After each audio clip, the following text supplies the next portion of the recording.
Trey Hendrickson is a fine player. He's a good guy. We want him here. Dealing with him is sometimes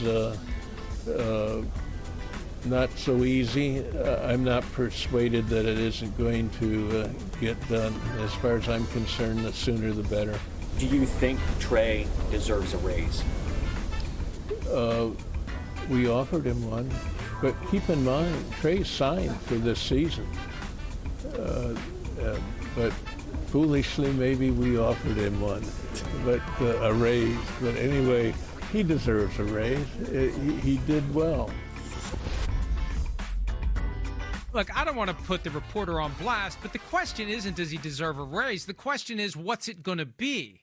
The easy answer is yes, he deserves a raise. And even then, Mike Brown was reluctant to acknowledge it. Well, he is under contract. Yeah, we know he's under contract. The question is $16 million fair for Trey Hendrickson, a guy who's produced 35 sacks over the last 2 years? They offered him 28 a year several months ago. It became clear last week through reporting, I think, from Shefty, that they're only guaranteeing the first year of the deal. That's an issue, too. You know, we always hear about the APY, the average per year. The structure of the deal is important as well. How much is guaranteed at signing? 1 year, 2 years, 3 years, or all of it if you're the Browns. But that's important as well. So if they're stuck on 1 year and the APY is south of Max Crosby, they're not going to get it done. No. And look, he's not getting T.J. Watt money. Right. But T.J. Watt and Myles Garrett make his effort to get Max Crosby money at 35.5 more realistic. I agreed there. I mean, it at least gets it to where you go, well, he should get above 30. I mean, that's where I think it kind of changes everything that way. And that's where these current deals have definitely affected this whole situation. Hendrickson, it's a shame to see this happen. We know how damn good he is and all of that, right? I don't know. Again, he came off a down year and he signed a bad contract to get a little security for that. And I know I hear people come up to me every now and then and say that crap to me too. And I just want to go, okay, wait. And, you know, I honestly hear you in my head when that stuff happens and goes, how many times have we seen the player have a contract and the team doesn't like how he plays and they cut him or they want him to take less money? So, like, you know, kiss my butt with all that crap and that talk when it comes to that, all right? That's what I usually end up saying to my friends or whoever says that. I mean, he deserves a big-time pay raise. But, yeah, they got to find that sweet spot there. And, yeah, with those deals, like you said, it's changed the game a little bit. And I would think that he wants a little bit north of 28 or, yeah, you know, for them to get out of the Stone Age and change the way they do contracts, which is another issue there in Cincinnati. But it's, again, another distraction from contracts there in the Bengals. Bigger picture. Yeah.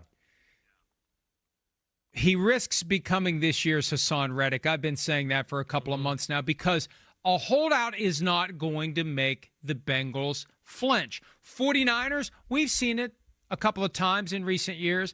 Guy holds out, and then what happens? Kyle goes to someone, whether it's Jed or Right. Parag, and it's like, let's get this damn thing done. What the hell's going on here? Why didn't we sign him yet?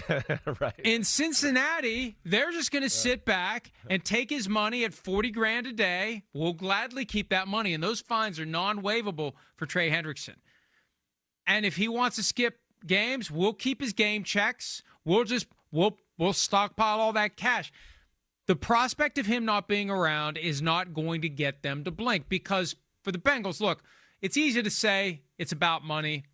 The deeper issue is for the Cincinnati Bengals, it's about power. It's about reminding the players, the assets, as Jerry Jones used that term.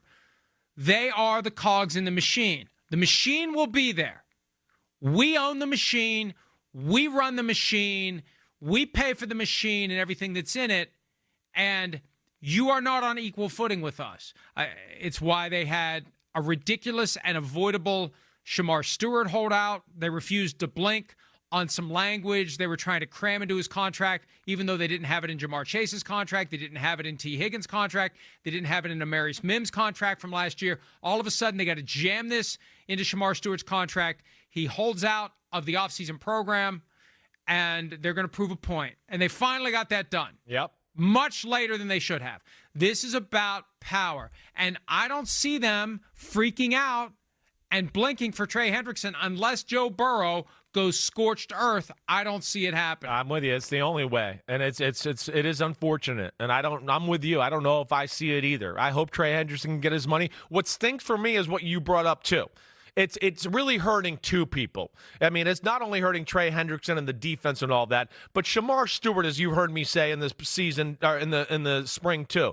He's a hell of a talent. He's raw. He would benefit from having Trey Hendrickson there and learning how to do certain pass rush moves and all that. So it's really hurting two things here right now in their football team, and that's why it's a shame for the Bengals.